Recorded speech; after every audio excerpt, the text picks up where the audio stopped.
Oh no, a Kate episode? I'm gonna have to listen to Kristen for the entire podcast. Okay, we got this, Kevin. Is that Nathan Fillion? Yep. And this is why Kristen hates Kate. This is pretty passionate.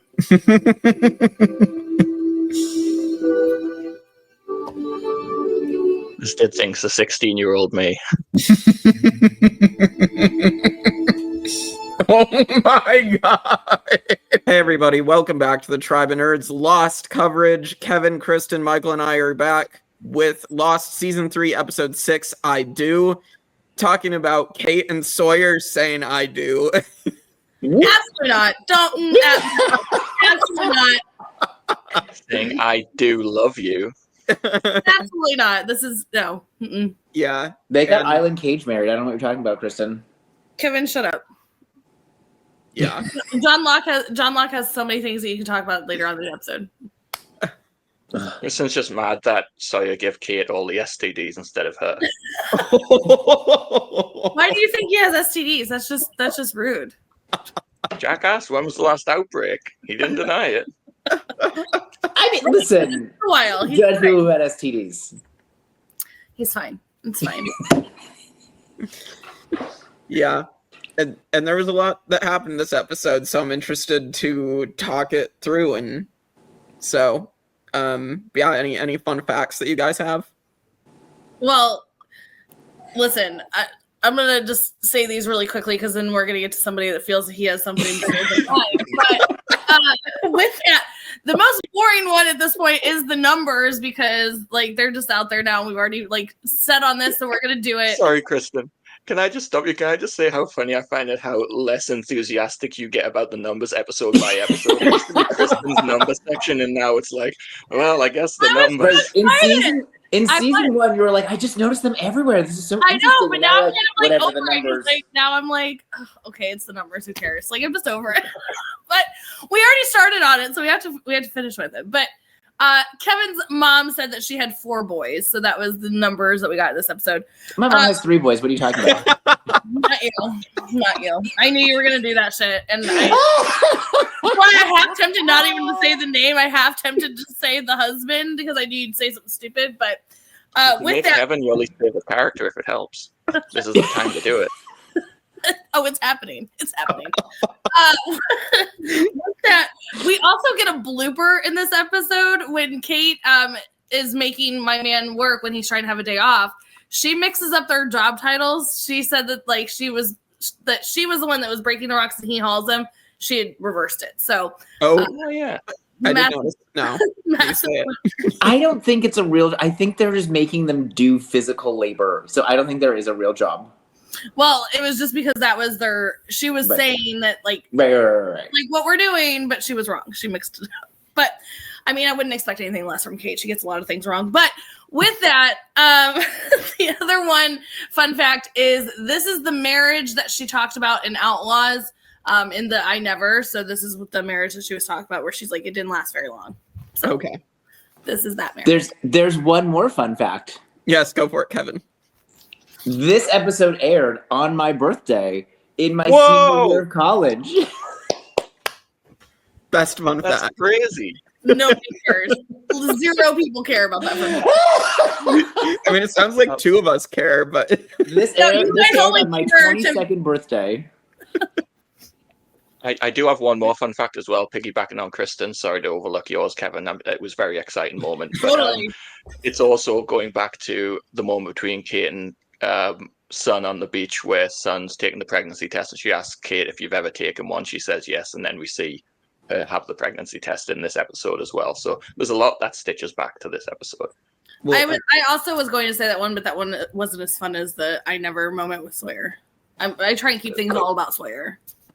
Of course, we know. Yeah. I know. Well, listen, you got to see a whole lot of Sawyer in this episode. True.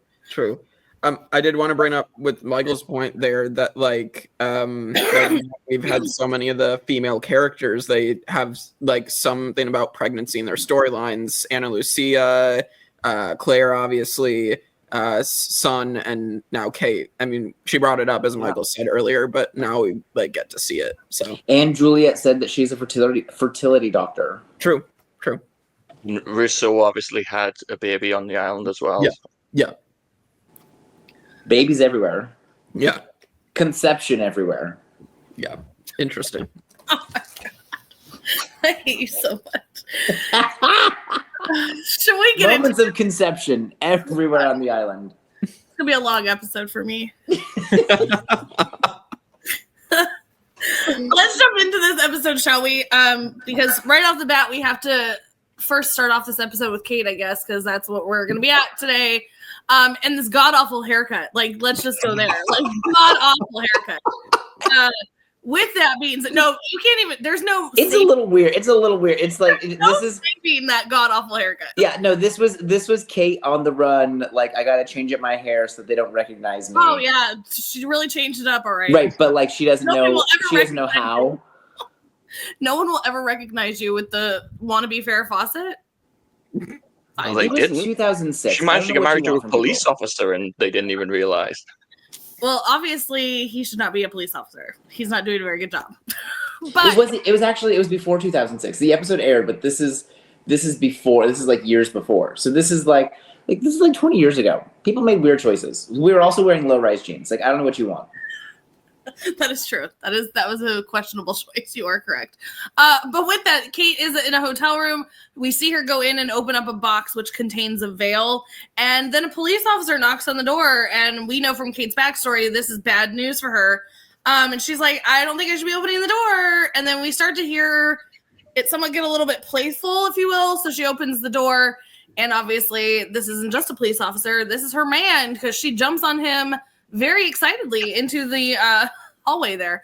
Fun fact about this scene specifically, she was so excited to jump into this man's arms that she threw him into a wall in one of their takes. That's hilarious.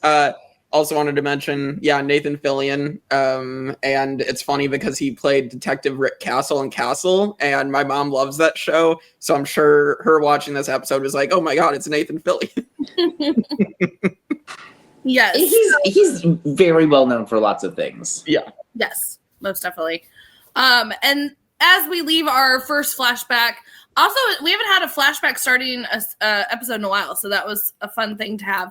But I love that we immediately go into Sawyer completely over it. He is just throwing rocks at the thing to make it say warning over and over again. If I was Kate, I'd be pissed at Sawyer for waking me up in this fashion. If you wake me up, I am sleeping on a concrete block, and you are going to wake me up to like a 40-year-old recording of someone saying warning because you're throwing a rock at a piece of metal, I'm going to lose my shit. I'm going to climb out of that cage that I already know how to climb out of, and I'm going to come kill you myself. God. Yeah. I mean, I love having a tantrum because he got manipulated by Ben. He's the new law. Ugh. I also don't appreciate that. So, thank you. But Sawyer is completely over it. And then we get to Jack.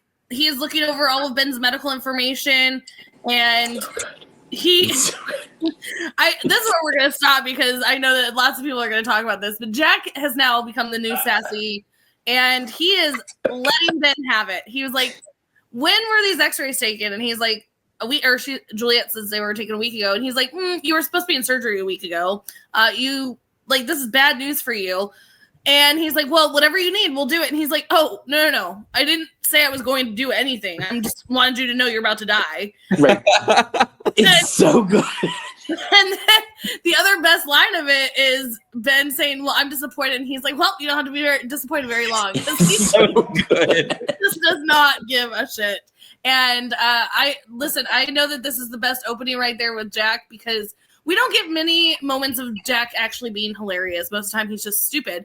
So this was great. This is classic Jack. What? 100%. That was a This take. is exactly classic Jack. I had to do it because they were making fun of me with Sawyer. I had to do it. But anyway, so let's talk about Jack and his sassiness and Kate and her questionable haircut. Jake, kick us off. Yeah, I did notice throughout the episode, I'm like, that is an interesting haircut, Kate. But like, I was like, okay, I mean, I guess this would have still taken place in the early 2000s, but like, I was definitely thinking like 90s, 80s haircut. This is leftover 80s, leftover 90s. Yeah. Yeah. So, But yeah, again, super excited to see Nathan Fillion in something again. And then, yeah, the Sawyer and Jack being sassy. I mean, Jack just sassing Ben completely is so deserved. I feel like Jack is absolutely in his right to do that to Ben after everything that's happened. So just for Jack to have a little bit of like power in this situation finally is really fun to see. I obviously love Jack, so I love this for him. It's just, I also have such an attitude problem. So like the verbal middle finger of it all is so good. It's so good. Like okay, and you have everything, and these are okay. So like you need to be in surgery yesterday. He's like, okay, yeah, of course. So what else do you need? He's like, oh no, I'm not doing that. Fuck you. It's so good. It's so good. Like, I just wanted you to know exactly how you're gonna die. I want you to know when you go to sleep tonight, you're gonna die. And I'm like, yes. You tell him. It's so good. Kate, I mean, yeah, her hair is bad. Whatever, I forgive that. But like Jack, I just love Jack. I mean, I didn't even notice Kate's haircut. I was completely distracted by how drop-dead gorgeous she is. But on the Jack front, you can roll your eyes, Kristen. She is. She is like, hot. I will say, Jack wasn't one of my favorite characters for a long time, and he's a character that's really like went up in my estimations the more and more I watch the show. And I think like this to me is just peak Jack. And you know, it's the realization from him where he's been under the impression that they hold all the cards, that he's their prisoner, and they know everything. And in reality, they hold none of the cards. Jack has them over a barrel. He is there because they need him to do something. So what happens if Jack just says, fuck you? Like, you've made my life hell. I have no interest in saving your life. And it's so good. And I love that Ben, before Jack has that moment, Ben is like smiling and trying to look like friendly. Yes. Like, he has such a little Jack. grin on his face. Yeah, he's he's so like happy with himself. trying to be like buddy with Jack, and Jack just absolutely decimates him. It's brutal. It's so cool, good. and like, man, this is a great episode for Jack. I also love that, like, it's not only like him looking over the information, he obviously told them, like, hey, go get all that. Like, they didn't have that at the ready for him. Like, he was obviously like telling them, like, okay, I want all the blood work, I need to see everything, like, to really like amp up that he's actually going to do it, and then just to like throw it in their face and be like, no. It makes me laugh every time. But also have to point out, that's not very doctor of you, Dr. Jack, there with your do no harm, because like you're supposed to. We'll also say as well, when Juliet tries to say, like, Jack, like, come on, he slams the folder at her face against the thing. Like, you just came to me an episode ago and said, you need to kill this guy. Like, Jack is so done with all of their manipulation. It's just like a fuck you to everyone in the room. True. Most definitely. Yeah, for sure. Well, we get into our next flashback. We have them talking about the wedding. They've obviously just had the sexy time, and they're talking about the wedding. She's like, you shouldn't have come. Like, it's bad luck to see the bride. And he's like, I don't care. It's setting up for a great marriage to not care about the luck factor, but whatever. With that is a superstition for those of you that don't know, that is the superstition that you're not supposed to see the bride before the wedding. But he does not care.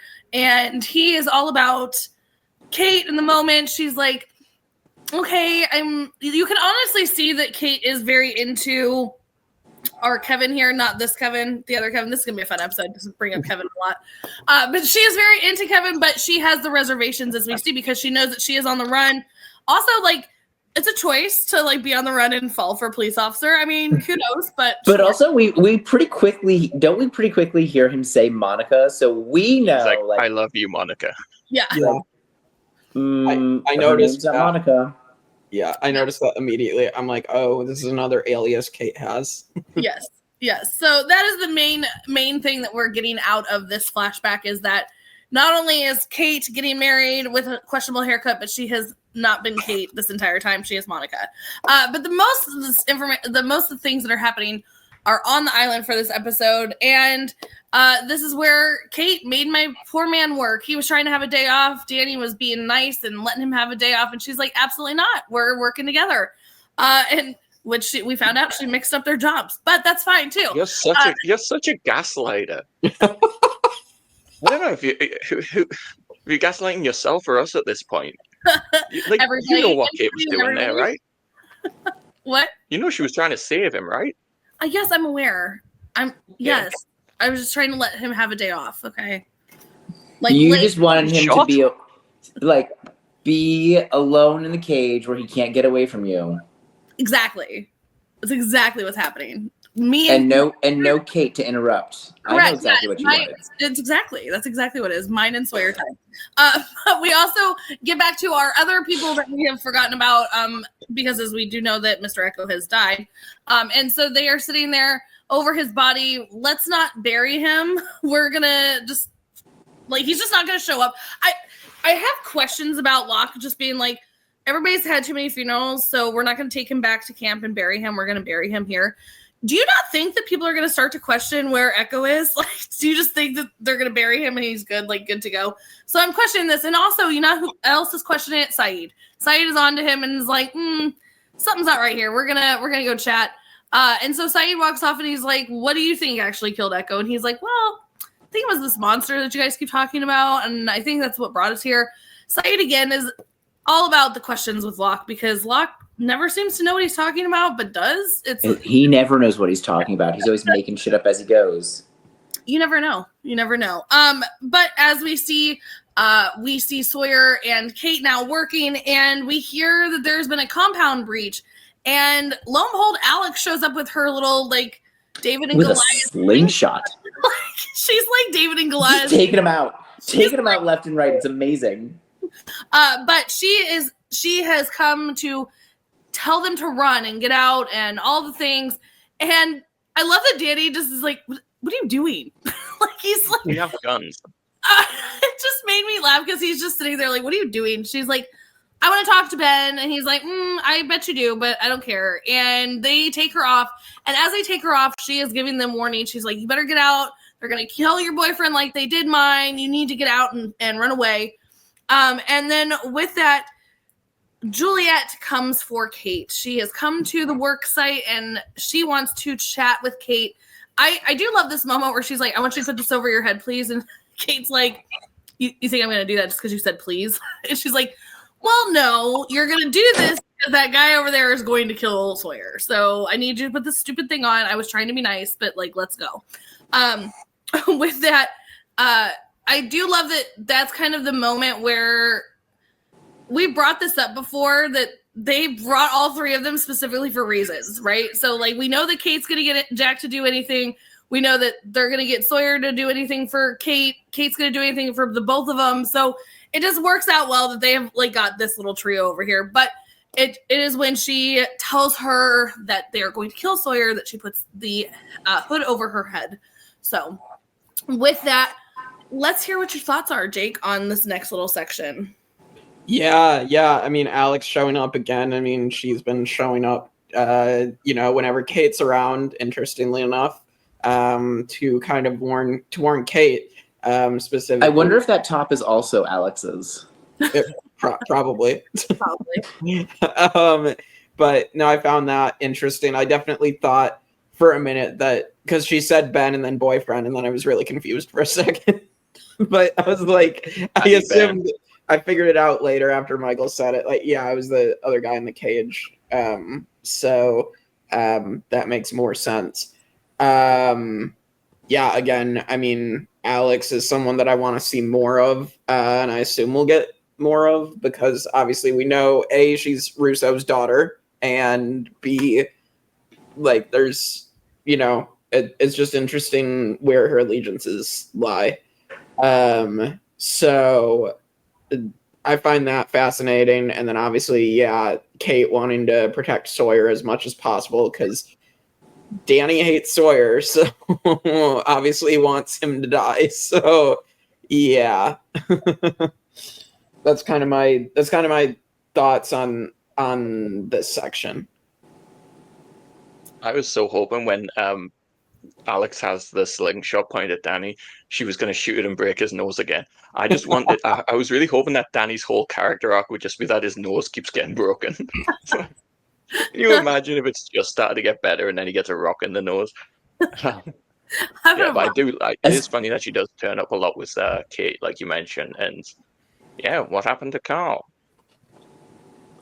I think going all the way back to the Kate part, I think it's interesting that like I said when we were talking about it, we know because he calls her Monica, we know that she's not being completely truthful. Like we can kind of see her hesitation like in this relationship. Like I was thinking this whole first scene that like she was gonna get out before the marriage. You know, like there's no way she's gonna marry this guy because he's calling her the wrong name. And I'm just like the whole like we get to the part later when the mom comes into the room as she's getting dressed. I'm like, Catherine, you're damaging these people. Stop it. Yeah. But like you could tell that she did really care about this person, but she wasn't being completely honest with him. And so like we can see, because we know we get that clue about her name, we can see that like oh yeah, she is hesitating on some of this. Which I also think it's interesting that Kate is the character of this, like to go along with this part of this island storyline. I will say, I think this is my favorite Kate episode that we've had so far. Like my heart breaks for Kate in this episode. Yes. Like there's an argument for the Kate haters out there to be like, this is her at her worst. You know, what she does and kind of lying to this guy. But like you can see, she really does love him, and she wants this to be her life. It's like the life she didn't think she could have, and now she's getting it, but it starts to unwind for her. And she even, you know, we're going to get to the call with the marshal. I think I just feel so bad for her, and I think she would have been really happy with him, but unfortunately her past is just something she can't escape. I think this is the best Kate episode. I love it. Michael, I hate when we disagree about Locke, but we agree on everything else. It's only Locke we disagree on because your takes on Locke are so fucking dumb.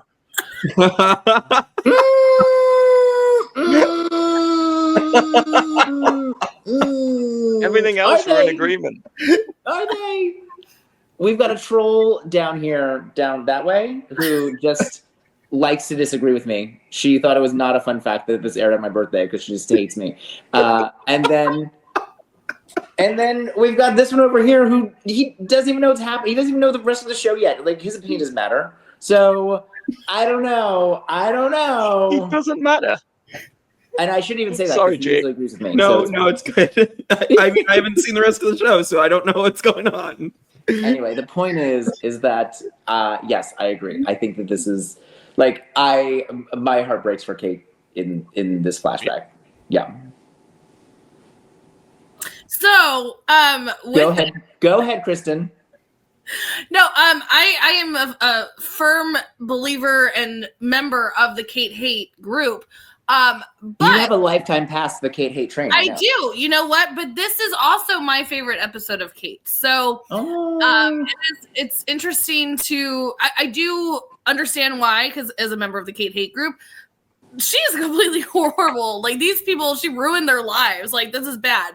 But the story with this is like for Kate's journey is a really sad moment for her. So this is also my favorite Kate episode. She's even looking out for him as she leaves him because she drugs him to make sure that they know that he wasn't in on it, right? Like I love that you're like, she's so nice as after she drugged him. Because she says, she's like, I have to do this because if I don't, they'll think that you're in on it and they'll think that you're protecting me. I thought you were going to be like, she was so nice after she drugged him and he fell, she caught him instead of just letting him hit the floor from being drugged. It's great. But it's fine. We'll get there. We're going to get there anyway. This next scene, though, is a flashback where Kevin was just talking about this. We have Kate in her wedding dress, and the mom comes in to have a chat with Monica, and she gives her this necklace. This is, again, where this is why people hate Kate, that she's letting this like poor woman give a family heirloom because we see it on her face. I know. But she wants to give her this necklace because her mom said she would give this to her daughter, but she never had a daughter. She had the 4 boys that we mentioned earlier. And so she gives it to Kate, who is AKA Monica. This next part makes me laugh so much that they're literally the preacher sitting here talking about how Monica's this like great and honest person, and I'm like, yeah, totally, yep, totally honest. She's great, straight shooter. You know exactly what you're getting. Exciting. Like she is down to earth, yes.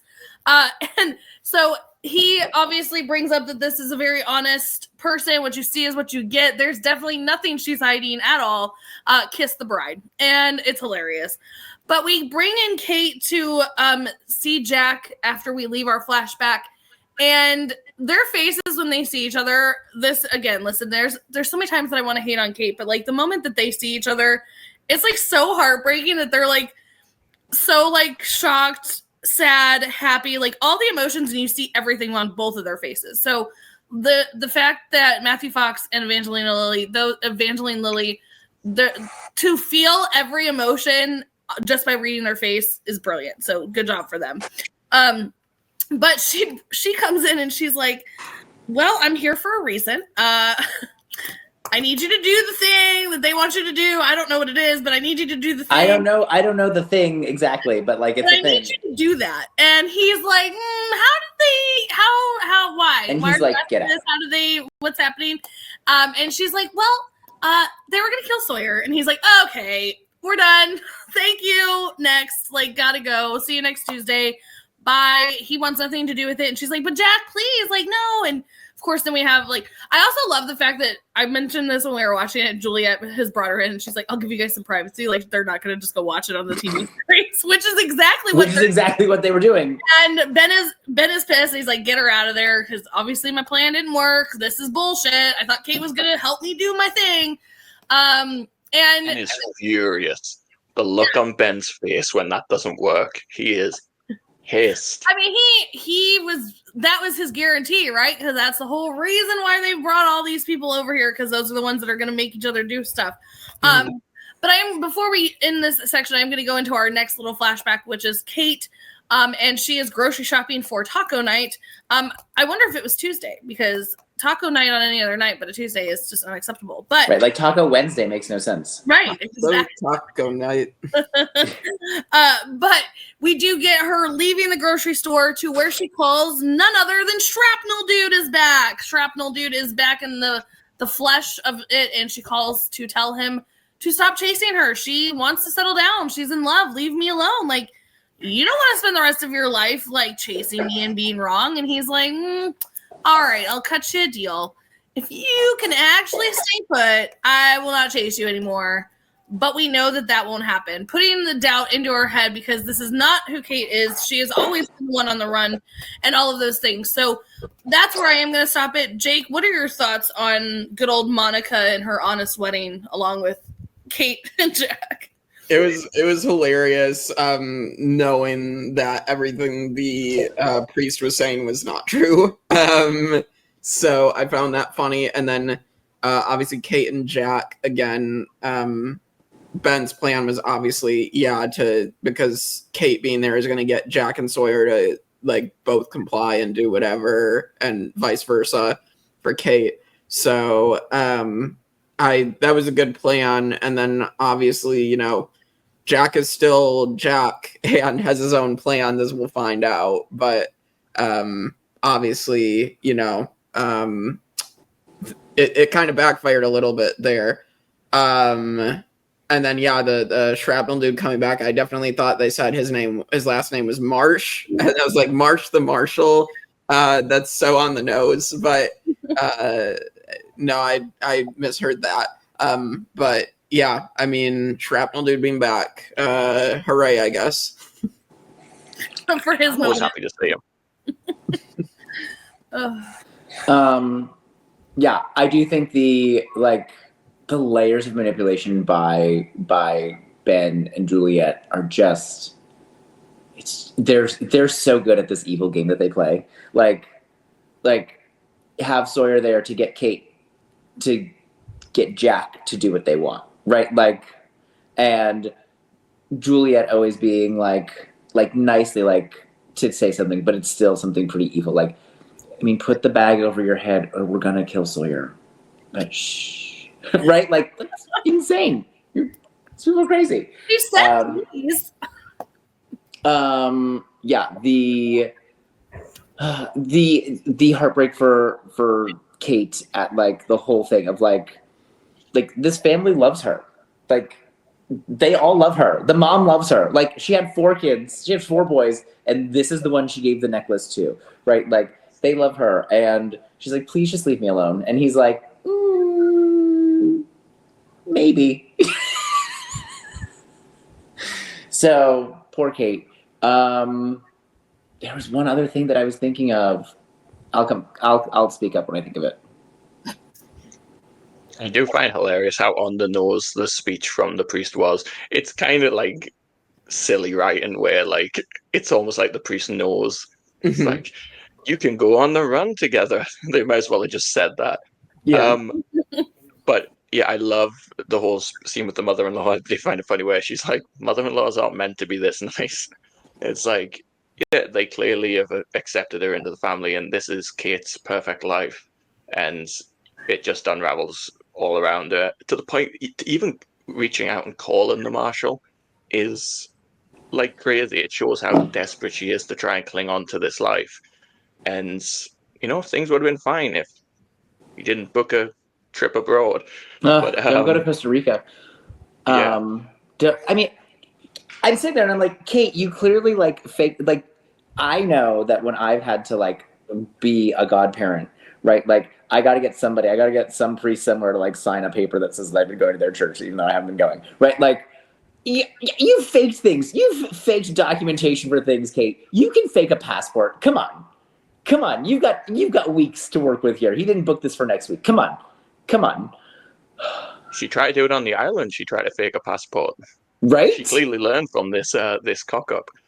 And you're very resourceful, Kate Kate. Come on. scene is like so good because I mean it's been a while since Kate and Jack have seen each other. They haven't seen each other this season, and like so that oh, go on, Kevin. Oh no! I remember the thing. You can finish your thought, but that I remember the thing. Okay. Yeah, the emotional conversation between them, but the fact that you know he's so desperate for to check Kate's okay, and then when it becomes they're going to kill Sawyer and it's more manipulation, we get right back to sassy Jack who does not give a shit at this point. Like, get her out of here. I know what you're doing. I'm not doing this damn surgery. Kill Sawyer if you want. I don't really give a shit. I never liked that guy. We had like one moment where we were kind of friends, but I don't care about Sawyer. Are you kidding me? This frees the runway for him and Kate. This is perfect for Jack. Well, and Jack and Sawyer are both the type to be like, I would rather die than give in to plans. Yeah. Right? Like, and they both know that about each other. No, the other thing I was going to say is I say all the time, I think we see here that, like, yes, Kate really cares about Sawyer, and Kate is very attracted to Sawyer. But, like, Jack is the person that she should be with long term, right? Like when they see each other again, I'm like, oh, like that's her person who like she needs in her life. Whereas, yes, we all love Sawyer. Kristen obviously loves Sawyer. I love Sawyer. We love Sawyer, but like Sawyer's not her like the person she's supposed to be. Like she's supposed to be with Jack. That's okay because Sawyer's my soulmate, so it works out really well. See, I was saying something to help you, Kristen. Perfect. Love it. Thank you. Anything else in this section before we move on? Was that your one thing that you remembered? Yeah, that was the thing that I was trying to remember. Alrighty. Well, with that, we are going to get Juliet bringing Kate back to the cages, and she's like, "I'm sorry you couldn't help us," and Sawyer is nowhere to be found.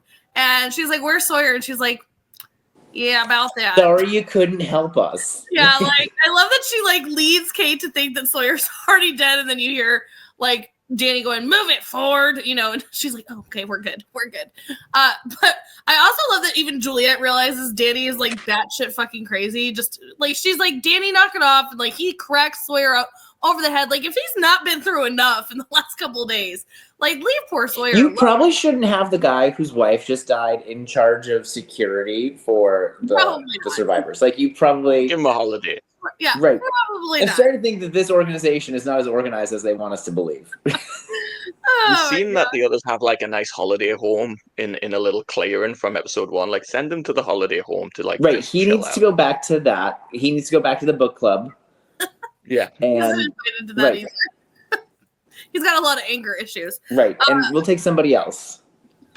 Anybody else.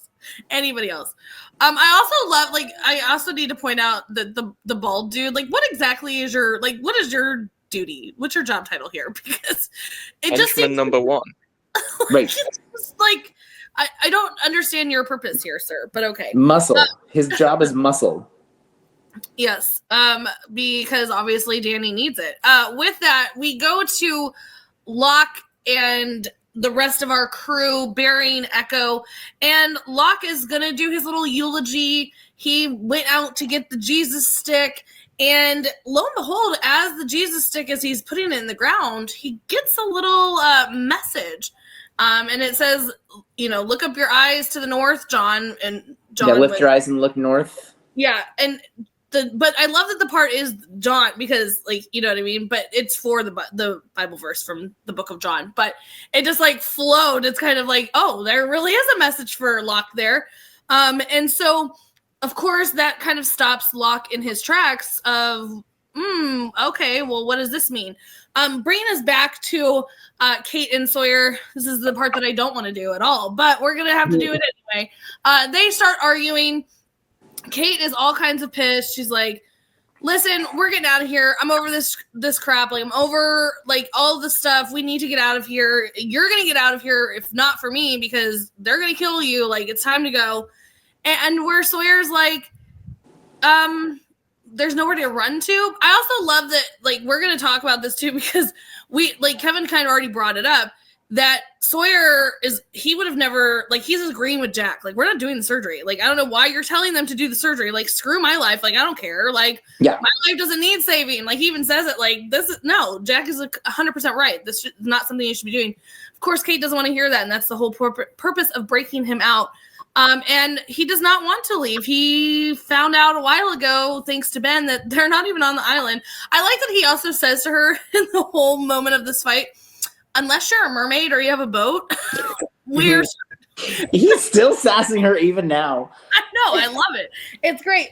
But of course, with that, by finding out there's nowhere to run, she's like, why didn't you tell me? He's like, well, I wanted you to have some hope. I wanted you to not... I love him. He's so sweet. Like, I love Sawyer. But of course, that leads her to, like, he shouldn't have been so sweet, because that leads her to all the sexy time that they're about to happen. And I'm going to quickly go over it and yay for them in the cage. Costa Rica. Let's go to a flashback, because I don't want to even talk about that nastiness in the cage.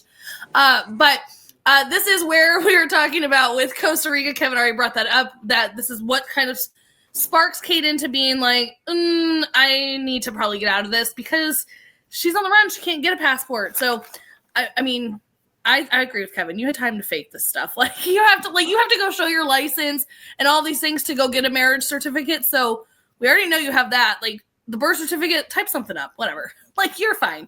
But yes, the Costa Rica is what sets her over the edge. So, I am going to stop there, because there is a lot to unpack with, obviously, the Kate and Juliet situation. And then I know that Michael wants to talk about the message on the Jesus stick. So let's stop there before we move further. Yeah. And of course, the Kate and Sawyer sex scene you forgot to mention. We'll talk about that as well. Yeah. Sure didn't. I remember something like that happening. Yeah. But yeah, I definitely expected Locke to say it's just to Mr. Echo. He was the sacrifice the island demanded. But Locke did not say that for once. So maybe he's grown a little bit. It's been happening. It might not have been acknowledged, but he said it once, and he's been he's still doing all the same shit. For a long time. It's all the same. And then Kate and Sawyer's sexy time. That Kristen was just, it's one of those hate watching moments where you're watching something just to hate it. The only way I get through that scene is I pretend it's me, so that's the only way. True. Hey, I mean, you can do it. Because Sawyer is all kinds of hot in that moment. If you just ignore her, it's great. Yeah. They're physically dirty. They have not showered. They've been in a dusty area breaking up rocks. Yeah, we need to quote Michaela Bradshaw on Millennials versus Gen X, your drawers are nasty and you're still kissing someone. So, but yeah, and then, you know, her being sent over the edge because Kevin wants to take her to Costa Rica. I would love to go to Costa Rica with Kate. I think a lot of people would.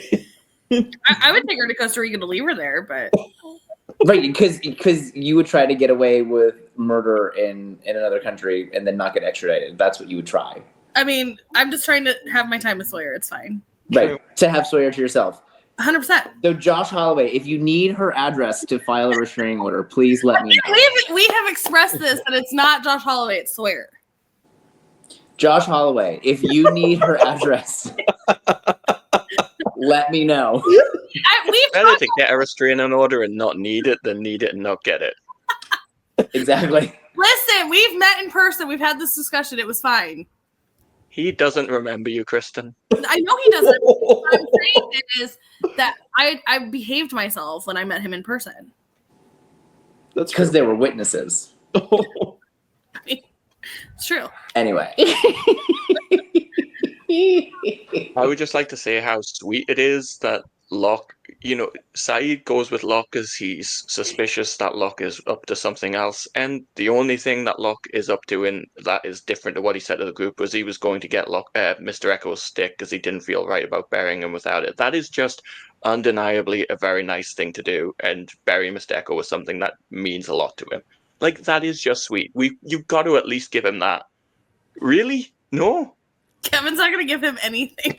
I mean, I don't know what to do I anymore. don't hate him for it. I don't think there's like I don't know why it had to be a secret. I don't know why he could be like, oh, well, I'm gonna go get his stick to bury him with it. Right? Like, why did it have to be a secret? Why do you got to be so secretive about everything? Like, only you can know what you're thinking, John Locke.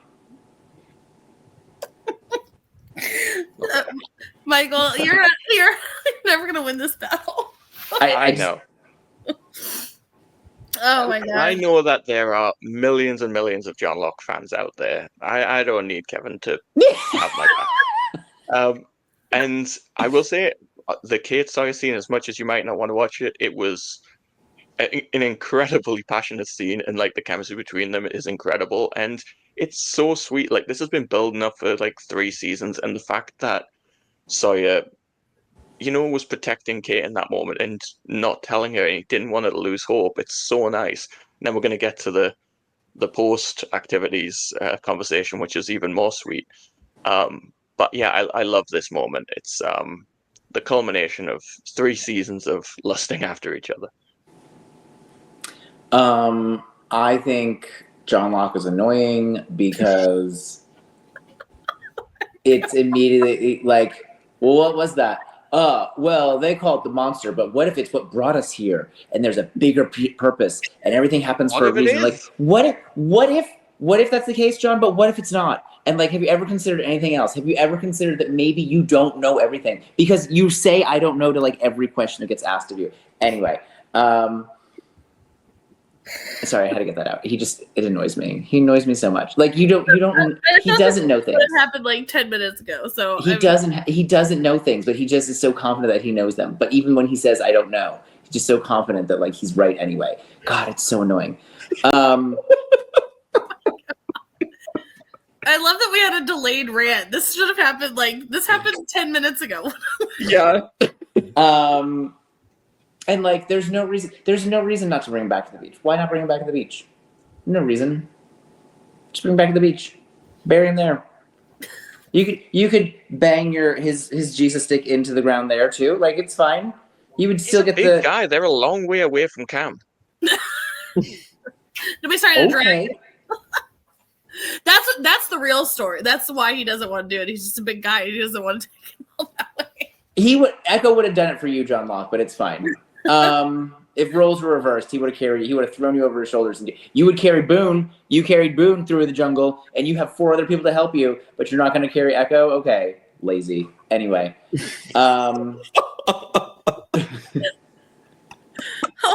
What else are we even talking about in this section? Are we talking about Kate? I love that we Locke is in this episode for about this amount of time, and we've spent 15 minutes on your rant.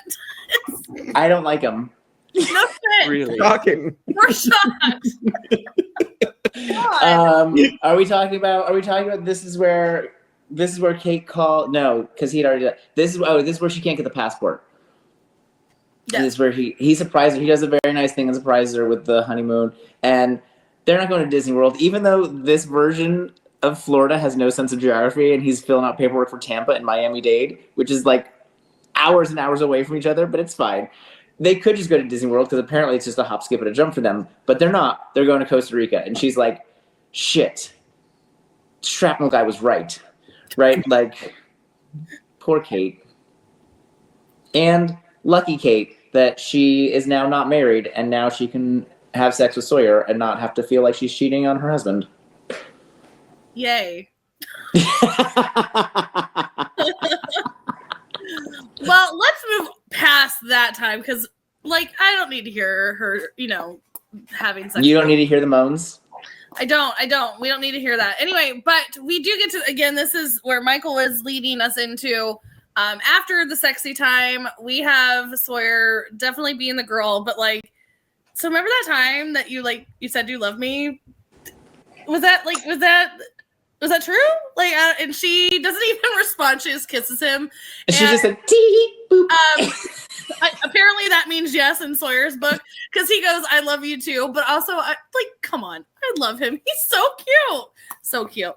But we do get to this moment where Jack is, he's living his best life. He's in there asleep. He doesn't have a care in the world. He's told them all to go F themselves. He's having the best time in his little underwater cage here.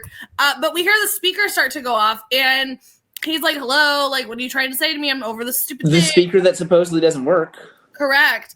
But then we hear try the door. First of all, I'm going to go to Jake. Jake, did you recognize the voice? Was that Alex's voice? Yes. So okay, Alex said try the door. So he tries the door and lo and behold, the door is unlocked and he comes out and yay, this is Jack escaping. All the things we're all excited about to happen. And he goes into the room, sees that he's been spied on this entire time. So yay for him on that one. But he does find the gun case here. So he starts to get the gun. He is well on his way of getting out of here. And he is distracted by one of the monitors that just probably so happened to be on that exact moment. So I love that this is it is the boop moment. It is tee, boop. That's when he sees them. Oh, this must look to him this is the cutest thing. To him, that's the cutest thing. Not well, that they're having a cute moment, right? So he's witnessing their cutest moment. I think it could have been cuter, but he's seeing the most upsetting thing for him. Well, this is my I always love this scene because we know from when Kate and Jack were talking, he's like, where are they keeping you? And she's like, I'm outside in a cage. And then he's like, Sawyer, and she's like, he's in a cage too. He sees this and probably thinks that they've been in the cages the cage together, not separated, and they've just been having all the sexy time this entire time while he's in here trying to fight for all of them. So I think on top of that goes because he doesn't know that they're two separate cages. She never said two separate cages. So with that, he does see the naked Kate in the arms of Sawyer, and he is pissed. And you know what? What a perfect time for Ben to show up and just be like, if I was a betting man. And Jack is pissed. Jack is pissed because he also would have said Kate would have been with me, but she chose Sawyer. With that, he has now decided I'm going to do the surgery because I am over this shit right here. I am done with it. I'm doing surgery, but you are getting me off this island. And Ben's like, okay. Okie dokie. Also, what Jack doesn't know is I love that Ben is this is where I think knowing how Ben is, he's keeping his word because what Jack doesn't know is they're on a different island. So he's like, sure, I'll get you off the island. Of course. Yeah. Cause I'm going to put you on a different island. We're going to take you to a different island. But this leads us to our next flashback. In our last flashback for Kate, where she is taking a pregnancy test and it is negative. This is where she comes out with some iced tea. Never take anything from Kate. She's drugging a lot of people. Oh here. my gosh, I'm watching that and I'm like, what'd you put in it, Kate? What'd you put in it, Kate? Right, What'd you put in it, Kate? We've seen this. Is it gonna knock him out or is it gonna kill him? Like, where are we at here? But this is also the moment where Kevin brought up the Tampa paperwork. I do have to throw this in there. I was saving this fun fact. I didn't say it at the beginning because I wanted to let you guys know now that this was supposed to be in reference to the Tampa job that they had made that not an episode, but this was related to that. So he was working like the Sawyer case so that they would have had the connection there. But with that, it is a very far distance from Miami. So it doesn't really still make sense on that, but oh well. But Kate does. There's no it'd be terrible. It'd be terrible to have Miami cops working on Tampa. Terrible. But with that, he takes the break to get his little iced tea / juice, whatever this is, that his loving wife brought him, and is definitely not have any type of drugs in there at all. Like, this is the perfect moment to have a lovely husband-wife moment. And she goes, out of nowhere, what if I told you I was a fugitive? And he's like, you're hilarious, Monica. And she's like, my name's not Monica. I wasn't joking. I blew up my dad. Lots of things happen here. And like, I just feel for Kevin in this moment. Not that Kevin, but other Kevin. I feel for him so badly because, like, imagine like just getting the shock of everything from the woman you love, and then you try to stand up and you're immediately found out that she drugged you and you fall to the floor. Like, what a way. Like, what a way to end this marriage. Like it's really dirty. He's never going to trust again. Ever. And like, poor, like, not even him, but then the mom, like, she like loves her. Yeah, again, this whole family is just, thank you, Kate, for ruining people's lives. It's great. At least she leaves the necklace. That's one good thing. She leaves the necklace. She tries to like keep him from getting fired. She tries. She prevents his head from smashing into the coffee table as he passes out. Right. She's such a good egg. She's very thoughtful. Totally. But yes, that is the end of the marriage. Also, technically, she would be still married because they have to sign divorce papers, or annulment papers, because it was. So technically, she's probably still married to Kevin, not that Kevin. But with that, Kate never married Kevin. Monica did, so I don't think there's any legal. Right, because it's not even a real person. On paper, technically, the marriage is still there. But because like you have to serve them with divorce, like they have to, like they can't serve her. I mean, it's fine. Sure. No, I mean, like, he could still file for divorce and everything, even if she didn't sign off on him. Like, you know, she didn't pull the Jack contesting of the divorce, whatever. But, like, you have to serve the paperwork to then not contest. You know what I mean? So, like, there's nowhere to serve it to because she left and drugged him. So, anyway, just a fun factor.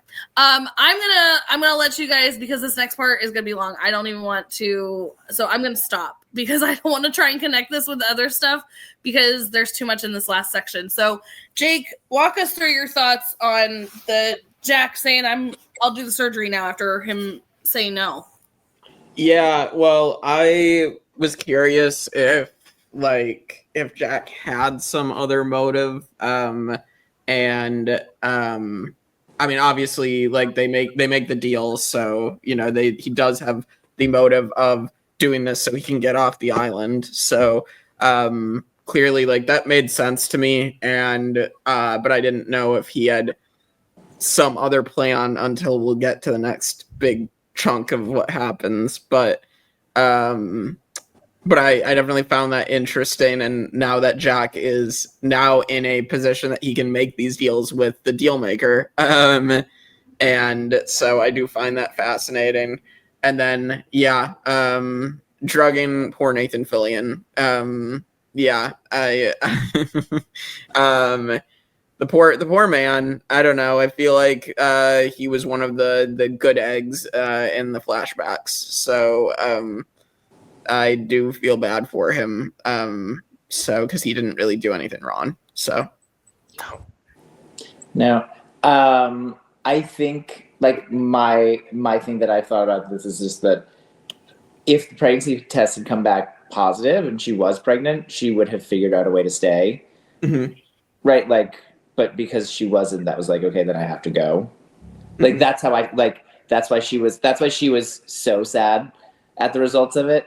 Right. That's how I took that. That would have been her excuse to get out of Costa Rica. Sorry, babe, can't go. Right. We can't go to Costa Rica because I'm going to be pregnant. I can't get on a plane. Oh, darn. Michael. I do think it's interesting. You obviously mentioned that it's Alex's voice on the intercom. We've had a fair, look at Alex's impression of the others. She doesn't seem to like them very much. This is clearly not an accident, though. Like, Jack just doesn't escape and happen to see Kate and Sawyer. This is clearly more Ben manipulation, and he knows exactly what Jack is going to go in there and see, and it's going to be the thing that pushes him over to do the surgery. So I do think it's interesting that Alex seemingly is involved in all of this. Like, Ben wasn't just out for a piss and then happens to come back and like, oh, hey, Jack saw what I need him to see. Perfect. Who let him out? Who knows? Who let the Jack out? So, yeah, I do love, this is like Ben's Hail Mary. He's had so many plans to try and get Jack to do it, and this one involves him literally looking down the barrel of a gun and being like, hey, either do the surgery or shoot me in the head. He even says, like, this is the proverbial nail in my coffin. He is prepared to either get Jack to do what he needs to do, or this is where he dies. He puts it all on the line right there. And I do kind of like the balls of Ben in terms of, like, I've got nothing to lose, and it works for him. Whether he survives the surgery, we'll have to find out, but he gets him to agree to it at least. Yeah, we're going to make Jake wait 3 months for it, like we had to. Oh, dear. Yeah, no, I often wondered that too, because obviously we have seen Alex kind of doing things that are not with them, right? And so for her to say this and then it all just to work out to Ben's benefit, it seems way too much of a, like, easygoing, this was like supposed to happen. So I often wondered, and my friend and I talk about this all the time, is I wonder, because this seems like something Ben would do as well, that he maybe like has been recording Alex and like put things that she said together to like say it. I don't know, Ben, like we know this is his last ditch effort, like his Hail Mary, like you said. So like he's pulling out all the stops. So that wouldn't surprise me either to have like a recording of her, but that one does seem a little far-fetched, but. I mean, I could also see him just like using Carl to get her to do it, right? Like we know she's looking for Carl. She's been looking for Carl for episodes, right? So like, like, well, maybe if you do this little job, maybe I'll give you a little information, right? Like, because we know Ben loves to do things like that, as we've been watching for all of season 3. Yes. Well, let's get into the crazy cliffhanger ending that we're about to get into. I love that they start us off with Jack and them. They are scrubbing in for the surgery, and he is very pissy with Juliet. He's like, I need you to do exactly what I tell you to do. When I tell you to do it, you better do it. And she's like, he's been sleeping on a slab of metal for God knows how long. He's allowed to be pissy with whoever he wants to be pissy with. No, but my thing that makes me laugh about this is that she's like, I'm really good at like following orders. He's like, was that a yes? Like, I need yes, that was the yes, Jack. But yes, he is over it. Ben is like, do you get nervous for surgery? Like all these things. He's like, no, not anymore. He, again, is not entertaining anything out of his mouth. He could care less. He's like, let's get to the surgery. Let's move on. And Ben says, did Alex ask about me to Juliet? And she's like, no, we took her home last night. We don't know where she is. And he's like, alrighty, let's get to it. Like, yay for me. And I love that the second he goes out, Danny has a whole plan on his own. He had to wait for Ben, like, because we know that this wouldn't fly with Ben, so he waits for Ben to go under. And he decides that now is the time to go and take him out. But Jake, we had a Jacob's List mentioned. What were your thoughts on that? I have no idea what it could mean, honestly. I have to assume it has to do with, maybe why the 3 were selected, other than like Ben just wanted to use them to manipulate each other, but like, or to manipulate, yeah, you know what I'm trying to say. But like, there has to be some sort of plan method to the madness. I don't know. could be one of the scientists or something for Dharma. So I don't know. That's kind of my thought there. Of course, We can add who is Jacob to the many list of questions that Jake has. Yes. It is funny to watch our reaction when they said that. We were all like, I know, we're like, Jake, pick up on it. I would try to hear it, but I just didn't know what it meant. So that's okay. You're not meant to. we sat there for 3 months being like, who did they actually say Jacob? Was it something else? Like, yes, we overanalyzed that for 3 months, along with this ending that we're going to get to. But Danny does come for Sawyer, and literally me on the edge of my seat watching this live. I'm like, this is it. My man is done for. I'm going to have to meet him in heaven because he's about to die. Yes, it was all, I was crying. I was not happy. I was pissed. But he does pull him out. And I love that he is protecting Kate in this moment. Like, he looks over to see that she has a gun at her, and she's like, don't you dare give it up. And he's like, okay, I have to, because I don't want you to die. And like, he's so protective of her, and to the point where he's like, I'm going to make her watch. And he's like, close your eyes. Like, he's just so, this is a really emotional. And then again, can we talk about the cinematography too? When they zoom out and it's Danny holding the gun to his head and she's in the back of the cage, like pleading. Brilliant cinematography. Yeah, in the rain. Just brilliant cinematography as always with Lost. But he said, this is for Colleen. This is where I was like, oh God, it's over. It's so over. Like, this is it. No, it's not, because little do we know, happening over in Surgery Land. Very close by. Very close by. Jack has decided, there's too many names going on right now. Jack has decided that I'm going to take a gamble here. Did you see him like kind of hesitate to take the scalpel? So great. Yeah. And it's like, funny. I'm going to do it. I'm going to come to Jake for like here real quick, because you had mentioned earlier that he has another plan. I personally believe that he made that plan in the moment. Jake, did you think that he had this plan all along? I thought maybe it was possible, but I do see what you're saying with like he probably came up with it on the spot too. Like I could see both sides. But I mean, it is a very wild plan to come up with, because he knew exactly where to like cut in order to make it so that Ben could die, but it's possible for Jack to save Ben if he chooses to. So yeah, most definitely. Which I'm sure we'll discuss more when we get through this section, but you had brought that up, so I wanted to hear your thoughts on that. But he says, hey, I cut him, his heart rate starts going crazy. Everybody's like, what's happening? And Jack says, hey, Tom, Mr. Beard, Mr. Zeke, all the things. I need your walkie-talkie. Let's go. Come on, chop, chop. And so he calls to Kate on this walkie-talkie just in the nick of time. Thank you, Jesus, Jack, all the things for saving my man Sawyer. It's great. Jack is getting He's helping. Listen, he's getting favorite of the episode because he saved Sawyer's life, so it's great. With that, he wants to talk to Kate. They hand Kate the walkie-talkie, and he says, hey, Kate, you're going to go. I'm giving you a head start. And I love that it's not like even like focused on, but of course I'm always looking at Sawyer, but I love that he hears Jack say like, I gave you guys a head start, and Sawyer just stands up like, let's go. I'm ready to go. But Kate is not so ready to go. She's like, I can't do this. To which we get the famous last line, Kate, run, damn it, run. And end of the episode, which is like cliffhanger of all cliffhangers, make us wait 3 months for. So with that, Jake, walk us through your thoughts on this ending here.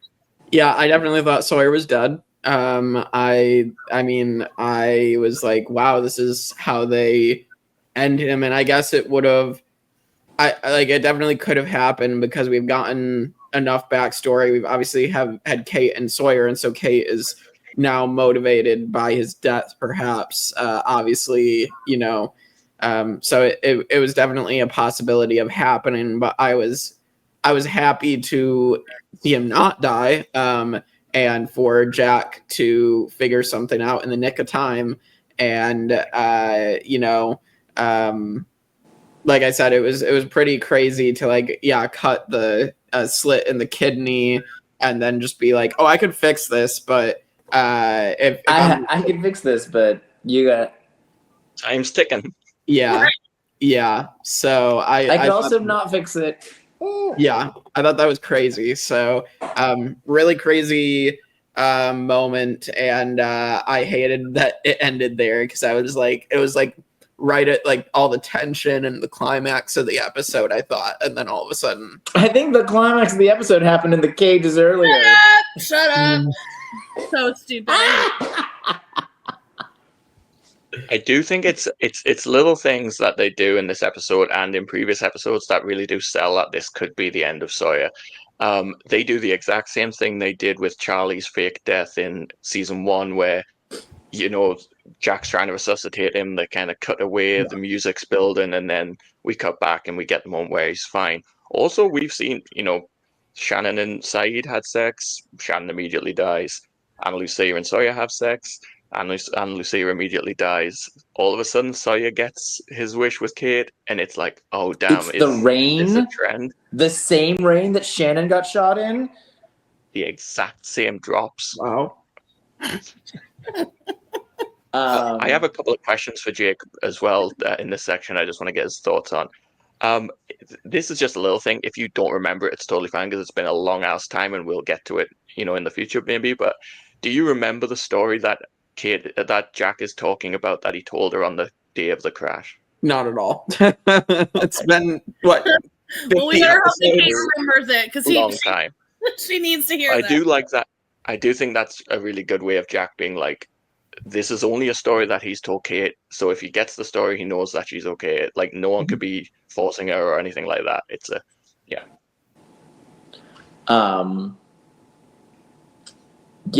I think Jack always had some kind of plan like this, but he didn't have the exact plan, right? He wasn't totally sure what he was like. He was always gonna do something, but he didn't know what the something was, right? So now he's here in the moment, and he's like, I'll take that. This is it, right? I personally, as I was watching this, I thought that it was going to Sawyer was going to get shot, and Jack was going to have to try to figure out a way to save both of them in that ER, at the same time. That's what I thought was going to happen. I didn't know how he was not getting shot. How was he not getting shot? He's going to get shot. Hopefully it's not lethal. Don't kill Sawyer. Yeah, poor Kate. Kate's just going through the ringer on all fronts. Kate's going through the ringer. My man has been beaten multiple times. She is in the past. She is having to give up this perfect life that she has found. She's having to become the villain of that relationship. On the island, she is having to try to plead uselessly for Sawyer's life, right? She's getting yelled at by Jack for trying to save Sawyer's life. Now she's having to leave Jack. He's swearing at her. It's rough. That's rough. I don't think that Jack had a plan at all. I think that this happened. When he agrees to this, I think he is literally agreeing to this to leave the island, right? So you know what, I'm done with this. I'm done. It's been long enough. You said you can get me off the island. I'm gonna trust it, whatever, because I'm already pissed off at these two for having sex in the cage. But I think in that moment, he's not only because that's where you see him hesitate a little bit, and I think that's him going, okay, not only am I gonna get out of here, but I'm gonna at least help Kate get away from them. So it's a win-win, and I might kill Ben in the process, and he's been pissing me off this whole entire time. So I think that was the moment that we saw him go, oh, kidney sac, scalpel, let's do it. Right, maybe these people are so dumb. Third option. I mean, the third option is just kill him straight out. Because he has 3 plans. He can save Ben and get what he wants, or he can go with Juliet's plan and kill Ben and see where that takes him. I think in the moment he realized there's a third option, I can kind of just hold them over a barrel and I can decide what to do later. Right. Let me get something out of it first, and then we'll weigh the options here. But yeah, no, I mean, again, this episode, this cliffhanger to leave us hanging like this on a mid-season like winter On my break. birthday. Oh my god. This Anyway, episode was on your birthday? I had no idea. Happy birthday. dear God, please take us to favorite and least favorite character, and my least favorite character is now Kevin.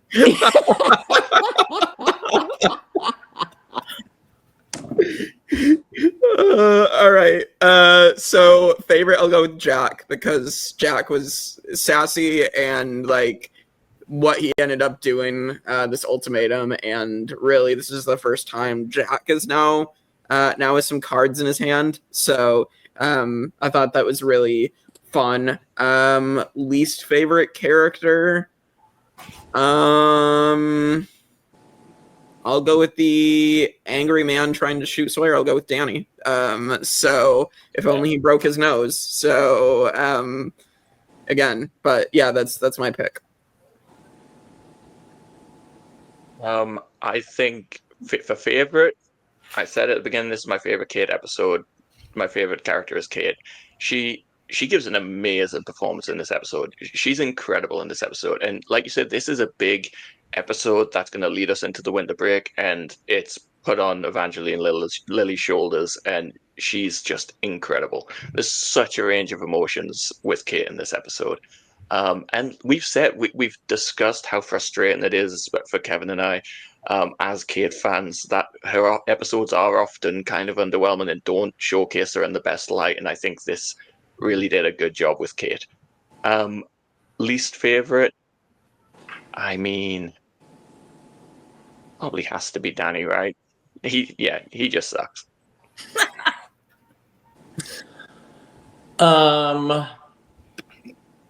Favorite. I'm torn between Jack and Kate, but I'm gonna go with Jack just because I love Jack. Jack's like I've always loved Jack. But like shout out to Kate too because she's great. But that like that opening, I'm like, oh no. I just wanted you to know how you were gonna die. Oh, so good.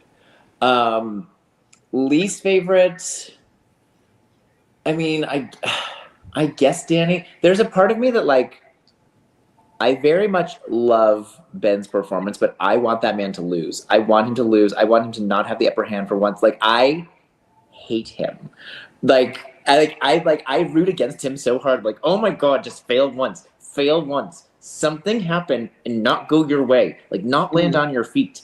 So like there's a little bit of that, but his performance is so good that I don't think I can actually make him my least favorite character. So I think it has to still be Danny. It never stops you with John. I mean, his performance is fantastic. Listen, I didn't even bring him up. I can make him my Ben. Thank you. I'm sorry. Michael. John Lawson's my least favorite character of the episode. Kevin Kristen, being what about you? What did you opened that up so what? Oh man. Kevin being the Ben or the Jack now and manipulating Michael. I think I'm manipulating myself there. I don't know what happened. I had a rush of blood to the head. Listen, I really wish I could take this moment to make Kevin my least favorite character, but that poor man did nothing wrong. This man does a lot of things wrong, but the poor man in the episode didn't, so I can't even make him my least favorite character just for the pun of it. So, let me do favorite because I got a punter on my least favorite. I don't get to do this very often, and I don't try not to do this actually at all. But my favorite character is Jack.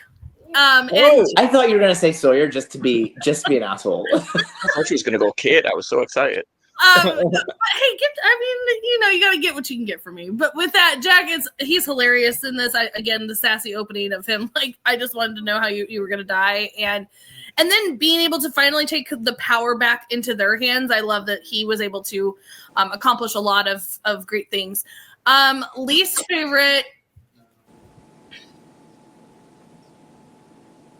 Fuck, I'm going with Kate. I'm going. She had sex with my man. Okay, well. And she had a horrible haircut. Oh my God. Yeah, I mean, it's not a great haircut. Can I make her stylist? Can I make her stylist the least favorite character? Was that maybe? Her in world, not Evangeline Lily's stylist, because I'm sure that person's amazing. He sucks too, but she had sex with my man. All right. The episode rankings. So, Michael, you want to go through them? We have our overall top 10 of Exodus, Live Together, Die Alone, Lockdown, Walkabout, Orientation, Man of Science, Man of Faith, Two for the Road, The Long Con, The Pilot, and Do No Harm. All right. So at least for top 10, so I'll scroll down here as we go through, but I do, so I don't know that this cracks the top 10. I do think it is probably the best Kate episode, probably since the first Kate episode in Tabula Rasa, but like, yeah, I don't think it cracks the overall top 10 for season. I can't bump Do No Harm out for this. No, I can't. Season I almost want to 3, do like a top 15. Because this is the first episode of season 3 where I'm like, I could put this in there. I think it's such a I know, but we've gotten rid of those 11 through 15. We've lost track of those. I don't know what they are. Yeah. As far as season 3, I think it's probably above Further Instructions and Glass Ballerina. I would say number 4. I don't think it's above the top 3 of season 3. I think Michael there. This is like by far for me the best episode of season 3 so far. Like easy number 1.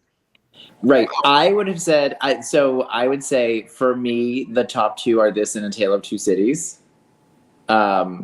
With Every Man for Himself right below. Like so it would have been this and the premiere and then so like I think all 3 of those are the top 3. I would say I would maybe say, yeah, maybe number 1. And So I don't think I would have put it number 1. I would have put it number 2 because we're leading. There is a lot of stuff happening and like, but it's like the lead up, right? So like we know that something major is going to happen in the next episode. Like, you know what I mean? It's like all of those episodes that they give us like this great like lead up to the journey, but they're, you know what I mean? So I feel like this should be number 2, but I would happily go with number 1 as well. But I think this is high. I think if we average out 1 plus 1 plus 2 plus 4, that's 2. 8 divided by 4, that's 2. So I think that puts it at number 2. Yeah, I'm fine with that. Like to me, I feel like those top 4 are all pretty good. It's just like I was like the top 3 are all really good, and then the bottom 2 were obviously the bottom 2 of the season. So like it was kind of just kind of grasping at straws. So say hi, say hello. Hi. All right, I Do is the new number 2. Personally, I think Further Instructions should be number 1, but oh God, no, anything but that. Disagree. So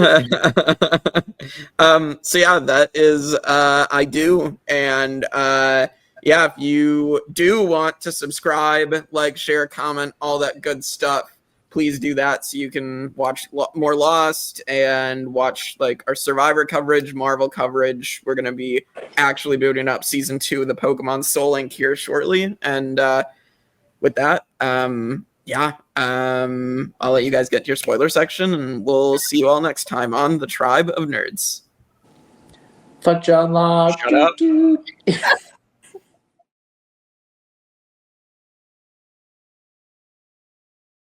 hello, everyone. Welcome to the Tribe of Nerds after Jake, the spoiler section of Lost. So if you have not seen Lost in its entirety, and we're talking the entire series, get out.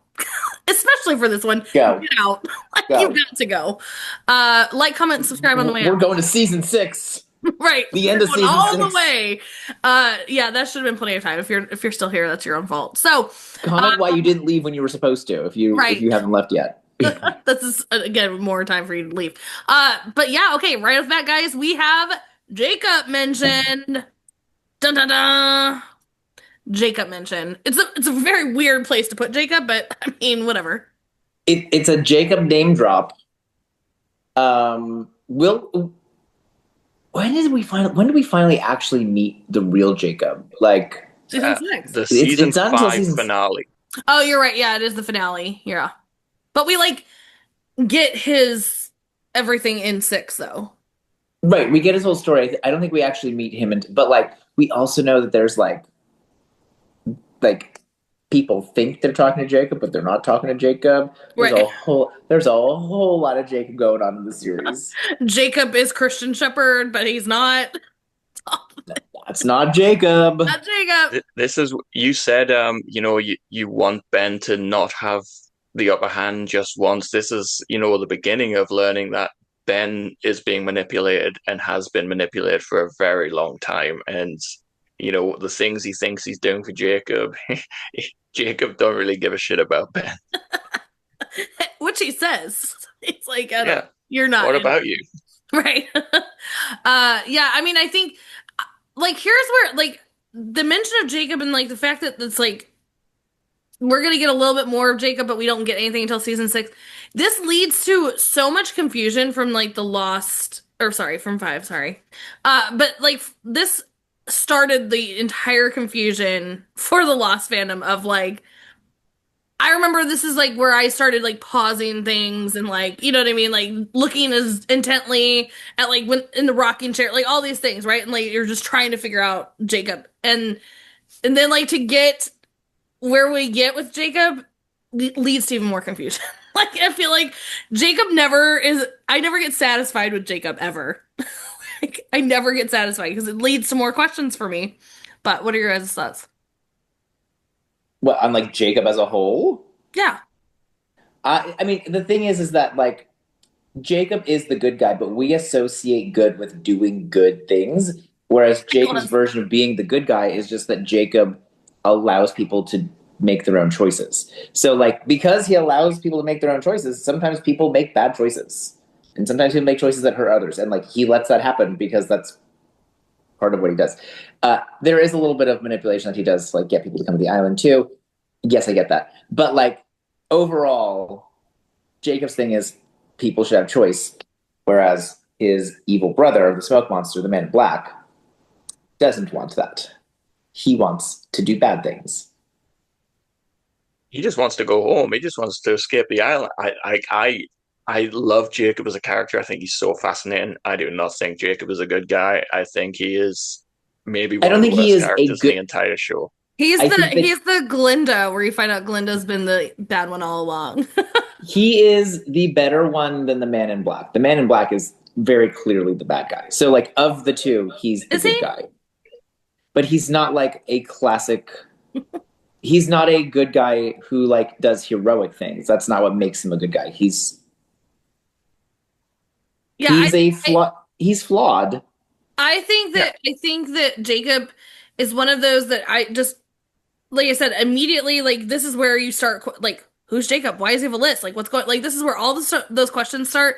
And then when we get Jacob, we don't get, like, we're like, okay, that's who Jacob is, but now I have 20,000 more questions. Like, I feel like that was the most frustrating character for me in Lost because I felt like I never got any resolution with Jacob, if that makes sense. Like, I still always had, there was always a question, like maybe one question got answered, but then it brought up 3 more. You know what I mean? So it was like, I just felt like it was constant, like he was a riddle constantly. I think his story is pretty complete. I love the story of Jacob and the Man in Black, and this is like our first step into the end game. This is where the writers start to negotiate for the end of the show, and it's not a coincidence that coincides with the first mention of Jacob. We are now moving towards the reason these people are here in Jacob. And yeah, I think they're both fascinating characters. I can't wait to start getting into the Jacob Man in Black stuff. Yeah. I think if you spend too much time trying to figure out specifics, then yes, it gets very frustrating. But I think if you accept the basic story for what the story is, like, and we're not ever going to get all the details because it is like hundreds of years of history. So we're never going to get all the details. So like, if you just kind of accept that, then it's less frustrating. At least that's been my experience. I'm like, I don't know that thing. I don't know the answer to that question. I'm never going to know the answer to that question. So I don't ask that question. Also questions that were brought up today is Jake started to bring up that there's always like a pregnancy test, or there's a whole lot of pregnancy on this show, or like moms and all the things. Well, Jake, funny you should mention it. That is a huge storyline, which the next episode is gonna be the Juliet episode, which I'm so excited about. Like, the not important. Oh my gosh. But like, We're gonna get Richard Alpert. we do get Richard. I'm so excited. Freaking Guy Richard. Liner himself. Guy Liner. But no, I'm really excited because that now we're gonna get into that storyline of the women and why it's such a big deal and all the things. But I'm just more excited to get more Juliet. So yay!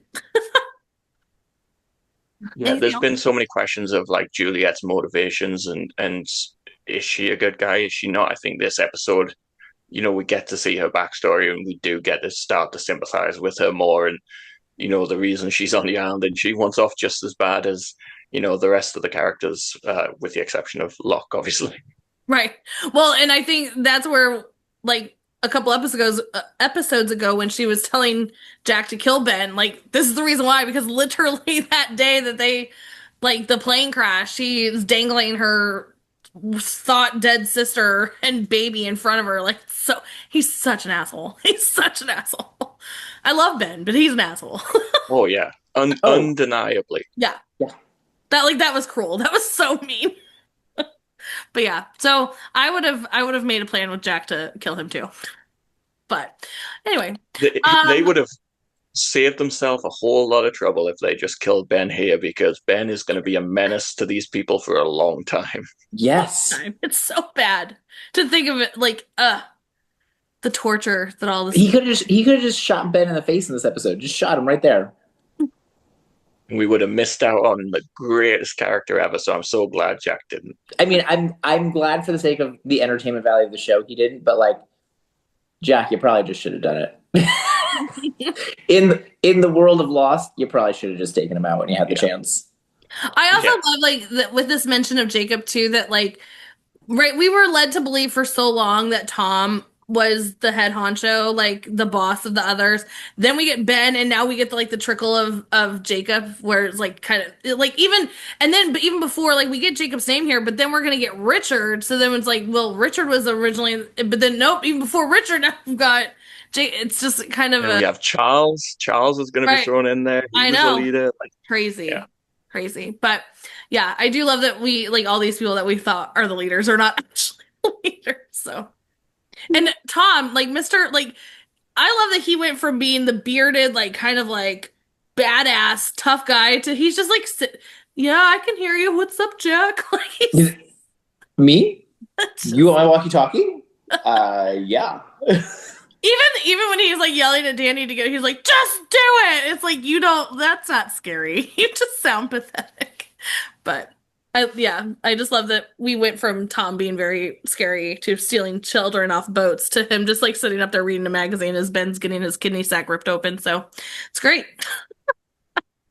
Anything else that we want to spoil in this section?